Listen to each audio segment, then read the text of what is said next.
जय जगन्नाथ बंधुगण।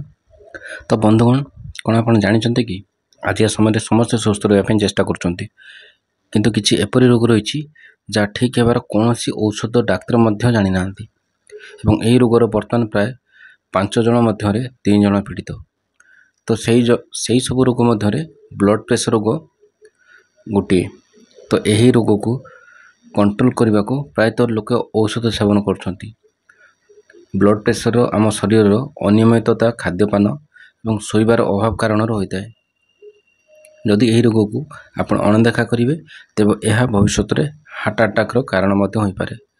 आप अनेक प्रकार समस्यार सम्मुखीन हेबे। ब्लड प्रेशर प्रत्येक दिन औषध सेवन करने को पड़ता है। किंतु आज आम आपको एपरी 5टी सरल उपाय विषय कहूँ जहाँ करने द्वारा आप हाई बीपी संपूर्ण भाव कंट्रोल हो। तो बंधुगण आम प्रत्येक दिन जो लुण खाऊे ताम शरीर सोडियम मात्रा को ठीक रखी था, किंतु यह सेवन करने द्वारा पोटासियम मात्रा ठीक रही न था।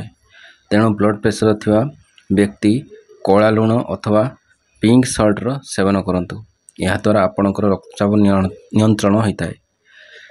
तो जदि आपको ब्लड प्रेशर भली समस्या रही तेज आपको पैकेट जातीय जिनिसर सेवन करंतु नहीं, कारण यार सेवन द्वारा शरीर मोटापण बा चर्बी बढ़ी थाए जहाँ द्वारा ब्लड प्रेशर वृद्धि होता है। यदि आप उच्च रक्तचाप पीड़ित तेबे आपण घरे तैयारी होइतिबा आचार सेवन करंतु। एथिरे थिबा बैक्टीरिया आपणक शरीर पई बहुत लाभदायक होता है एवं उच्च रक्तचाप नियंत्रण होता है।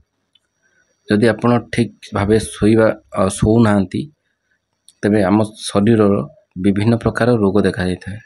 तेणु प्रत्येक दिन 7 ରୁ 8 घंटा शुअतु। यह आपण बहुत भल होता है एवं आपण रक्तचाप ठारू दूरे रुहतु। तो बंधुगण जदि आप रक्तचाप भली रोग रे पीड़ित तेबे प्रत्येक दिन 1 घंटा योग व्यायाम निहाती भाव करंतु। यह द्वारा आप स्वस्थ रहिबे एवं आपण रक्तचाप खूब सहजरे कंट्रोल हो। तेबे बंधुगण आप सुस्थ रुहतु एवं यही पोस्टटी बा यही वीडियोटी आपण प्रियजन पाखक शेयर करंतु। अन्य माननकु आपणकर यही गोटे शेयर रे से माने भी सुस्थ रहा चेष्टा करेंगे। तो आपको जदि आम वीडियोटी भल लगी थाए लाइक निश्चित भाव करंतु, कमेंट मध्यम मतामत दिंतु। आपड़ जदि चैनल नुआ अच्छा तो सब्सक्राइब करने को जमार भूलु नहीं। हाँ पाखर थिबा बेल आइकन को प्रेस भी कर दिंतु। से पर्यंत रोची पुणी देखा नुआ एक वीडियो रे। जय जगन्नाथ।